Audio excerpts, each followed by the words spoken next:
Welcome back. We're at week 3, arms hypertrophy program. This is gonna be a little bit different. So I have brought Rhett here with me. Rhett is a client of mine. This was this human when he first started with me. This is about a year and a half ago. And as you can see, there's a before, there's an after. We do have also before and after pics. So this was Rhett's before picture. And then obviously here he is right now. Big change. One of the reasons that I've brought him in, he is a walking example of somebody who has done everything I've told him to do. And that's pretty rare. It's pretty rare for somebody to come in and literally I say, hey, here's what you should eat. He's done it. Come and see me. He comes 5 days a week, so he sees me a lot. He never misses. He comes when he's sick. I have to tell him sometimes, don't come today. You're not feeling good. You need to take care of your body. So this guy walked in, not in the best shape, but with the mindset of, I know where I'm gonna go. And all I've done is help guide him there. He's done all the work. I've just been here to help that process. Rhett's one of the first people. I'm not a normal trainer. I don't do before and afters very often. As you can tell from a lot of my videos, I'm not a big fan of bodybuilders. I don't even like bodybuilding. Honestly, I can't stand it. Rhett, I actually had to take a before picture. So he's one of the, I just had this, I knew he was gonna make progress. So I could just read it on his face. So I told him to take a before picture. I'm so glad he did. He also did before measurements. So Rhett, as you can see here, this shows his percent body fat. So he was 42% body fat. This is a DEXA scan. So this is the gold standard of body composition measurements. And today, this is actually an intermediate he's done. He's less than this now, but this shows that he's at 17% body fat. So that's a big change. And I am not sitting here taking credit for this. I have helped guide him. He has done all the work, but he has followed the process. And for me, this is just another testament to, if you do these things, you're gonna see changes. You just have to do them. I'm here for you. I'm here to help you along the way. You just gotta show up. I'm gonna be here. That's for darn sure. So we're in week 3. We are gonna mix up a few things, a few different exercises. We're gonna add a set. Last week we did 3 sets.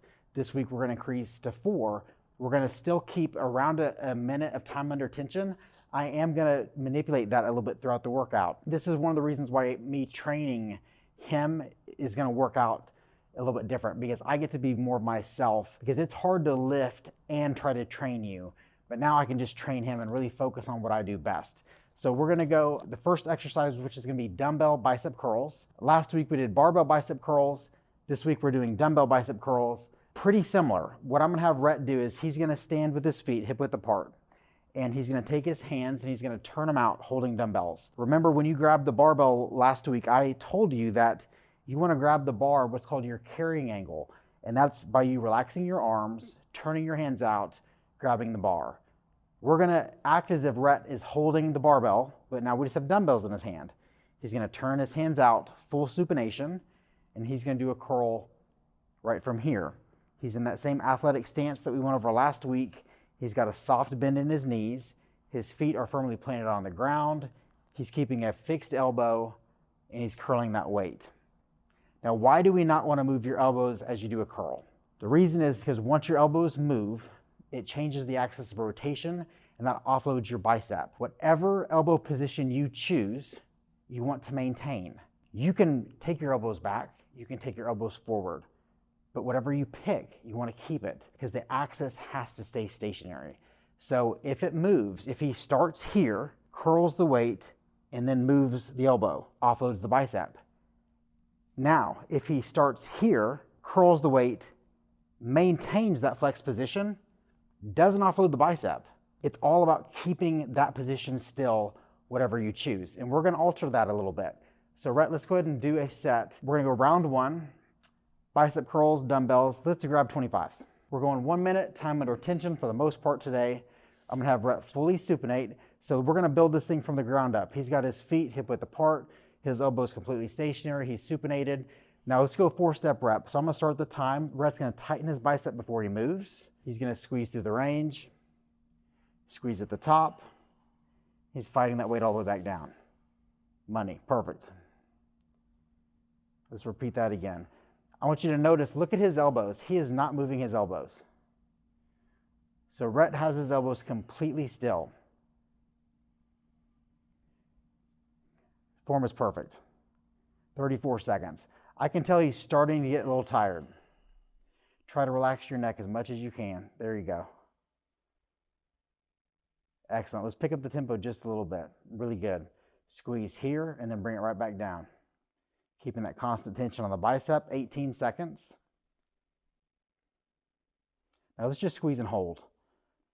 I don't want you just to hold. Squeeze your bicep as hard as you can. Try to break your bicep. A little bit more, a little bit more, a little bit more. 5 seconds. 4, 3, 2, 1, and rest. Nice and slow all the way down, keeping that control, and let's put those away. Good job.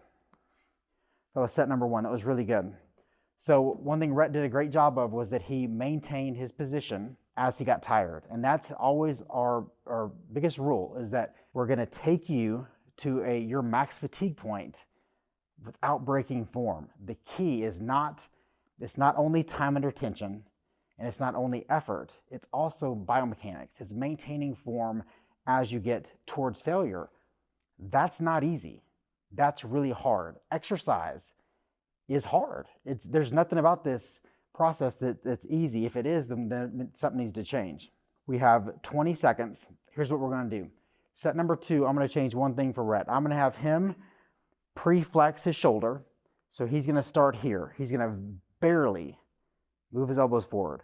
He's going to keep them there the whole time, maintain tension through his bicep, and we're going to do the entire exercise more flexed to the shoulder. This is going to be harder, so we're going to decrease weight. I'm going to have Rhett grab 15s. This is shockingly harder than you think because it's hard to keep your elbows still. So I'm going to have Rhett fully supinate his hands. He's turning his palms out. Now, let's really walk through this.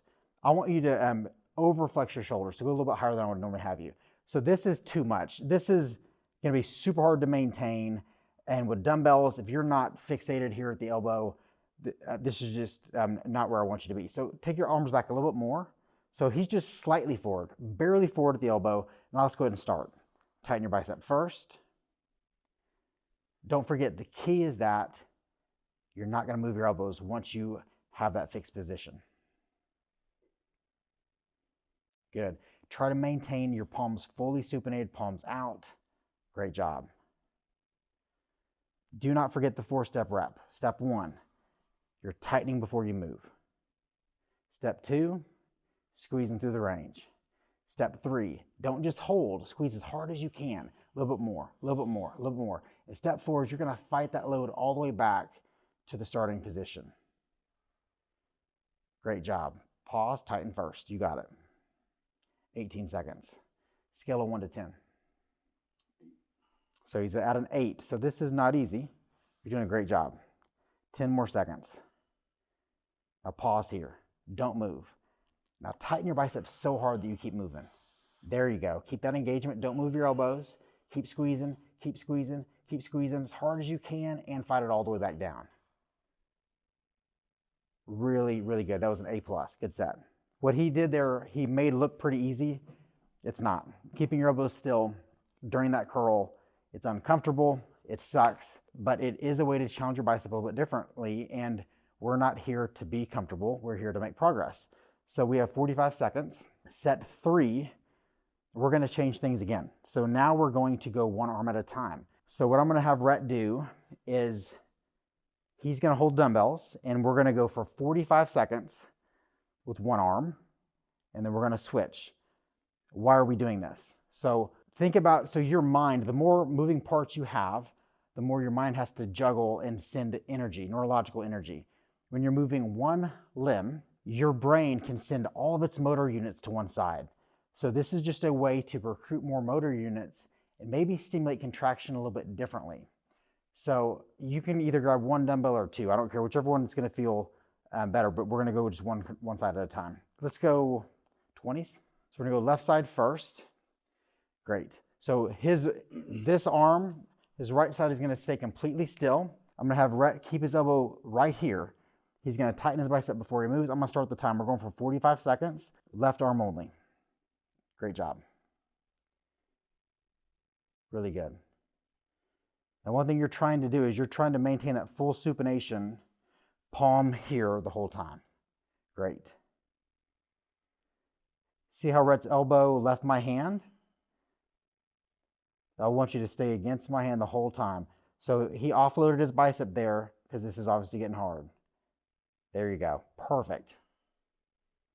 Now, him having his elbow forward would have been okay if we were staying in that position strategically. Good job. Really good. 14 seconds. Pause here. I want you to send all your neurological energy to this side. Tighten here first. I want you to crawl. There you go. Even slower. Just crawl. All bicep. Yep. Keep crawling. Watch your back position. Trunk forward, chest up. Keep squeezing. Keep fighting for it. Keep fighting for it. Don't lose position. Squeeze here and fight it all the way down. That's what I'm talking about. Really, really good. Now let's face me. Good. And let's go this arm. So we're switching arms. I'm having him change sides so you can see him from that side. We're going to go right arm, 45 seconds. Perfect. Good job. Keeping that supination. Elbows completely still. Tightening first. 30 seconds. Really, really good.